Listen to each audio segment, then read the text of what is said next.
안녕하세요. 올해 가을에 결혼식을 앞두고 있던 예비 신부입니다.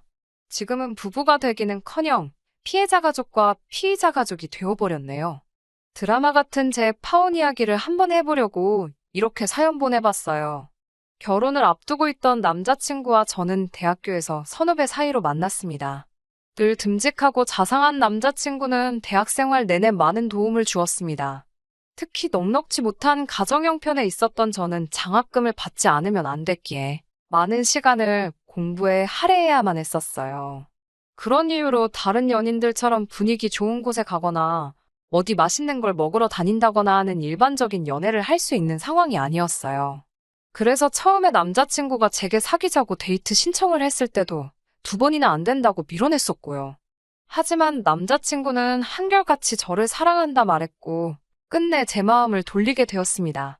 오랜 시간 동안 저를 기다려준 남자친구가 저에게 결혼하자고 했을 때 저는 이 사람을 놓치면 안 되겠다 싶은 마음에 기쁜 마음으로 그 청혼을 받아들였네요. 저희 집이 처음부터 형편이 어려웠던 것은 아닙니다. 어린 나이에 어린 형제들의 학비를 벌겠다고 서울에 올라오신 아버지는 서울에서 할 수 있는 일이란 일은 하나도 빠짐없이 다 해봤다고 표현하실 만큼 고되고 억세게 살아오신 분이에요. 그 시대로 치면 늦은 나이인 나이 30에 비로소 저희 어머니를 만나서 결혼을 하셨고요.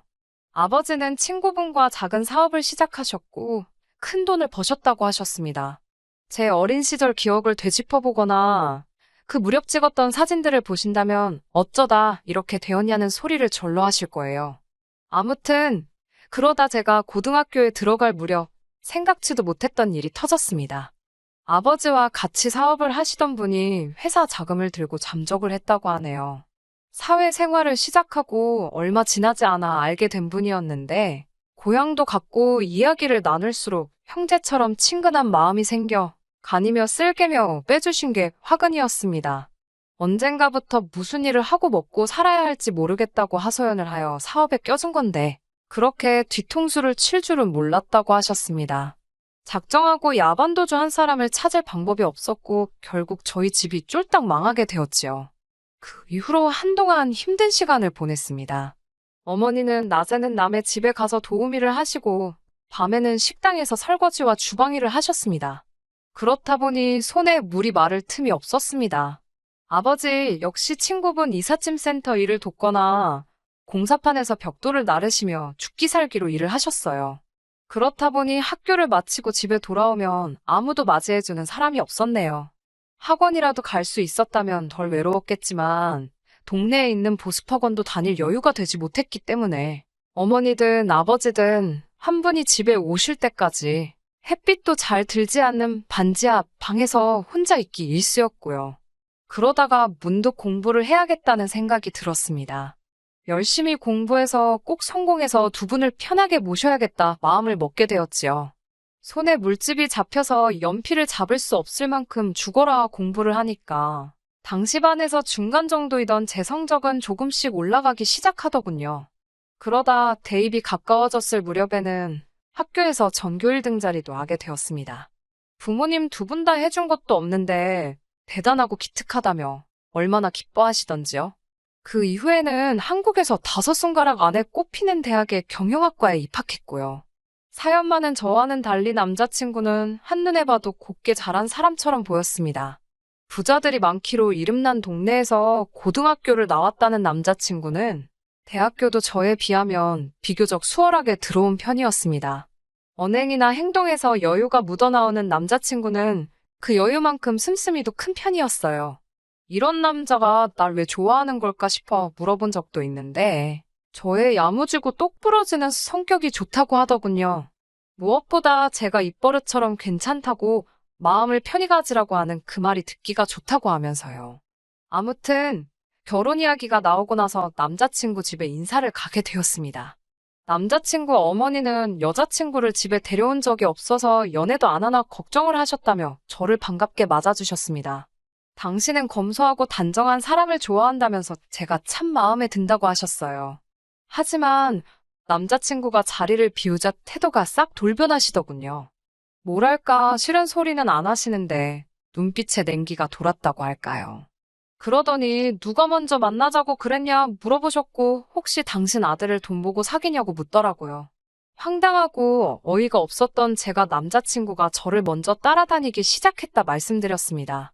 최초에는 제가 남자친구의 데이트 신청을 거절하고 스스로 거리를 두었다는 사실도요. 제 사내는 관심도 없고 애초에 얼마나 되는지도 몰랐다고도요. 솔직하게 말씀을 드렸는데 피식 코웃음을 치시더니 요즘 애들은 당신 때랑 다르게 입에 침도 안 바르고 거짓말을 한다고 하셨습니다. 저는 거짓말이 아니고 진짜니까 남자친구한테 직접 여쭤보시라고 했더니 당신 아들은 눈치도 빠르고 착해서 물어보면 제가 원하는 대로 대답을 할 거라 했습니다. 어이가 없고 황당해서 다시 한마디 하려는데 자리를 비웠던 남자친구가 돌아왔습니다. 그러자 남자친구 어머니는 언제 그런 일이 있었냐는 듯이 저와 이야기를 해볼수록 통통 튀는 매력이 있다며 남자친구에게 제 칭찬을 하시더군요. 이 일을 겪은 뒤 저는 남자친구에게 이별을 통보했습니다. 차마 남자친구 어머니가 이중인격 사이코 같다는 소리는 못하고 그냥 우리는 안 맞는 것 같다고 했습니다. 그런데 한 달 가까운 시간 동안 남자친구는 몇 번이고 전화하고 찾아왔습니다. 가슴이 아팠지만 흔들리면 안 된다는 생각으로 밀어내고 모른 척 했습니다. 이렇게 그대로 헤어질 생각이었으니까요. 그러던 어느 날 밤늦게 귀가하신 아버지께서 우리 집 앞에 사람이 쓰러져 있다며 구급차를 불러야겠다고 하시더군요. 저는 설마 싶은 마음에 나가봤고 거기엔 아니나 다를까 술에 취한 남자친구가 쓰러져 있었습니다. 아버지께서 아는 사람이냐고 물어보시기에 저는 그동안 있었던 일을 솔직히 털어놓았습니다. 저와 사귀던 사람이고 인사까지 갔었다는 이야기를요.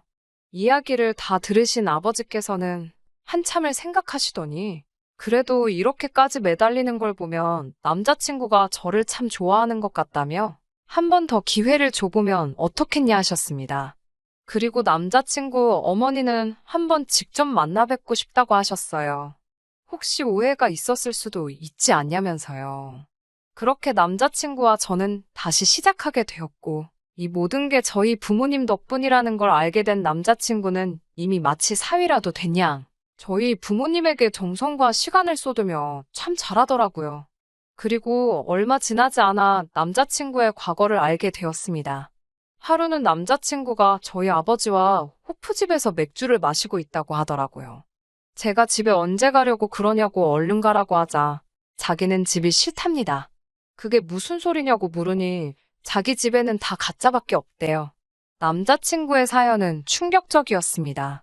어린 시절 친아버지를 잃고 어머니 손에서 자라던 남자친구에게 아버지가 생긴 건 남자친구가 고등학교에 들어가고 얼마 지나지 않아서랍니다. 당시 어머니께선 큰 빚에 시달리고 있었는데 지금의 아버지가 그 빚을 갚아주는 대신 결혼을 하자고 하셨다는 거예요.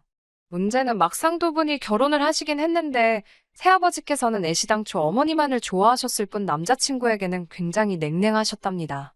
심지어 어머니와 아들 사이인데도 갈라놓지 못해 안달이셨고 행여 남자친구의 어머니가 남자친구를 위해 맛있는 음식이라도 해주는 꼴을 못 보셨대요.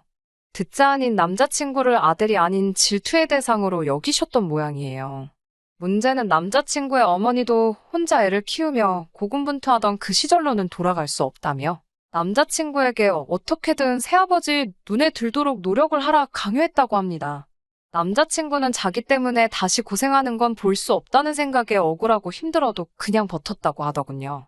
저는 그렇게 힘들었으면 독립을 하지 그랬냐고 물으니 잠시 말을 잇지 못하던 남자친구는 용기가 없었다고 했습니다. 그리고 남자친구가 왜 저와의 관계에 그토록 집착을 했는지 이해가 되었고 모성이라고 할까요? 남자친구에게 따뜻한 집과 사랑을 주는 사람이 되고 싶었습니다. 남자친구는 이제 그만 결혼하면 안 되냐고 물었고 저도 더는 미루고 싶지 않았어요. 다시 본격적으로 결혼 이야기가 오고 가기 시작했습니다. 그리고 그 무렵 저희 부모님에게도 좋은 소식이 들려왔어요. 오래전 아버지의 돈을 들고 잠적한 인간을 잡은 것 같다는 경찰의 연락이었습니다. 게다가 몇 년간 고생하시며 모으신 돈으로 얼마 전 비록 정말 작기는 하지만 건물을 하나 사셨는데 그 건물 앞으로 지하철역이 들어온다는 뉴스가 나오면서 예상치 못하게 큰 이익을 보게 되셨거든요. 저희 부모님은 행운의 여신이 다시 우리 가족을 향해 미소를 짓는 것 같다며 정말로 기뻐하셨습니다. 얼마 후 상견례의 자리가 만들어졌습니다. 서울에서 유명하다는 한정식 집으로 예약을 했어요. 저희 부모님과 제가 먼저 도착을 했고, 얼마 지나지 않아 남자친구와 남자친구 부모님이 도착을 했습니다. 그런데 저희 아버지 안색이 좋지 않으셨어요. 어디 불편하시냐고 물으니 그런 건 아니라고 하시는데, 평소답지 않으신 모습에 신경이 쓰이더라고요. 고지어 아버지께서는 남자친구 부모님께 양해를 구하시곤 어머니와 잠시 자리를 비우셨습니다. 무슨 상황인지 알 수 없었던 제 입장에서는 답답한 노릇이었어요. 잠시 저희 부모님이 자리를 비운 사이 남자친구의 아버지께서 부모님은 무슨 일을 하시냐고 물으시더군요. 앞서 말씀드렸다시피 먹고 사시느라 저일 안 해보신 일 없이 다 하시며 살았다고 할 수도 없어난처했지만 결국 솔직히 말씀드렸습니다. 제가 어렸을 때 믿던 분에게 크게 사기를 당해 여러 가지 일을 하시며 살아오셨다고요. 그러자 부모님 두 분 다 좀 귀가 얇으신가 아니면 판단력이 흐리신가 왜 젊어서부터 사기를 당하냐며 웃으시더군요. 황당하고 어처구니가 없어 제가 남자친구를 쳐다보니 남자친구가 미안하다는 제스처를 취하더라고요. 그때 저희 부모님께서 다시 돌아오셨습니다. 남자친구 아버지께서는 저희 아버지에게 생긴 건 안 그렇게 생기셨는데 젊었을 때 좀 맹하셨나 보다고 또 한마디를 하더라고요. 계속되는 막말에 도저히 참을 수 없었던 제가 저희 부모님께 그냥 가자고 했습니다. 역시 이 결혼은 하는 게 아닌 것 같다고 남자친구를 바라보며 말했고요. 그런데 저희 부모님은 괜찮다고 좀만 더 있어보자고 하시더군요. 그러더니 갑자기 남자친구 아버지에게 고향이 어디냐고 물으셨습니다. 남자친구 아버지는 고향을 말씀하시면서 그러고 보니 좀 낯이 익은 것 같은데 혹시 자기랑 어디서 본 적 있냐고 물었습니다. 그러자 남자친구의 어머니께서는 살아온 인생이 다른데 어디서 마주쳤겠냐며 무슨 재미난 농담이라도 한듯 깔깔 웃더니 혹시 우리 이사할 때 이삿짐이라도 날라준 거 아니냐고 묻더군요. 너무 모욕적이고 그 자리에서 아무것도 할 수 없는 제 자신이 너무 싫어서 부모님께 제발 가자고 하는데도 저희 부모님은 조금만 더 있어보자며 웃고 계셨습니다. 그러자 남자친구 부모님은 돈이 그렇게 탐이 나냐며 이런 소리를 듣고도 우리하고 사돈을 맺고 싶냐며 이래서 없는 사람들은 상종을 못한다고 하더군요. 보아하니 남자친구의 새아버지라는 사람은 남자친구가 저를 얼마나 사랑하는지는 관심도 없고 오히려 상처를 주고 싶어 하는 것 같았습니다. 그리고 남자친구의 어머니도 남자친구 말대로 당신 남편인 새아버지의 비위를 맞추기에만 급급한 것 같았고요. 이런 집구석에 결국 남자친구를 혼자 남겨두어야 한다는 사실이 가슴 아팠지만 어쩔 수 없는 선택이었습니다. 그때였습니다. 저희가 상견례를 하고 있던 방 안으로 어떤 남자 둘이 들어오더라고요. 그리고는 난데없이 남자친구의 아버지가 체포를 당했습니다.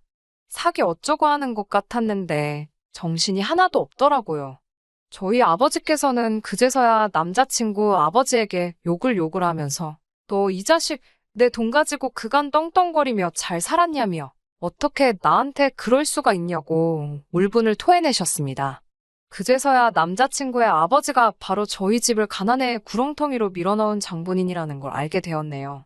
속사정을 아는지 모르는진 몰라도 남자친구의 어머니는 뭔가 잘못된 게 분명하다며 악을 쓰고 남자친구는 넋이 나간 사람 같았습니다. 남자친구의 새아버지는 처음엔 그게 무슨 소리냐고 자긴 아무것도 모른다고 소리를 쳐댔지만 곧 순순히 경찰을 따라가더군요. 남자친구의 아버지 때문에 10년 가까운 세월을 고통받고 살았다 생각하니 어떤 용서도 할 수 없었습니다. 비록 남자친구의 친아버지는 아니었지만 솔직히 남자친구를 우리 가족으로 받아들일 수가 없었습니다. 저희 가족이 응당 누리고 살았어야 할 삶은 남자친구의 가족이 누리고 살았다 생각하니 남자친구를 사랑하는 마음과는 별개로 원망스럽고 믿기까지 하더라고요. 저는 남자친구에게 다시 한번 진짜로 이별을 고했습니다.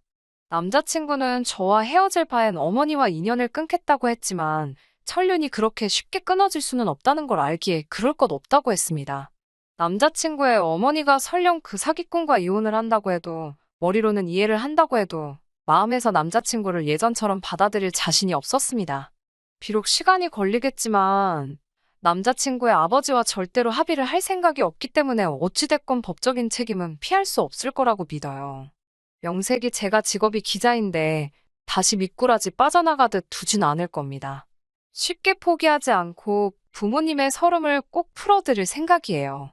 지금도 저희 아버지는 이 일로 제가 큰 상처를 받진 않았는지 걱정하십니다. 하지만 제게 부모님보다 소중한 사람은 없어요. 그렇기에 괜찮고 앞으로도 잘 살 수 있을 거라 믿습니다. 이렇게 털어놓으니 속이 후련하네요. 법적인 처벌까지 받고 나면 후기 들려드리러 또 오겠습니다. 끝까지 들어주셔서 감사합니다. 오늘의 사연은 여기까지입니다. 구독과 좋아요, 알람 설정 부탁드리고 더 좋은 사연으로 다시 찾아뵙겠습니다. 감사합니다.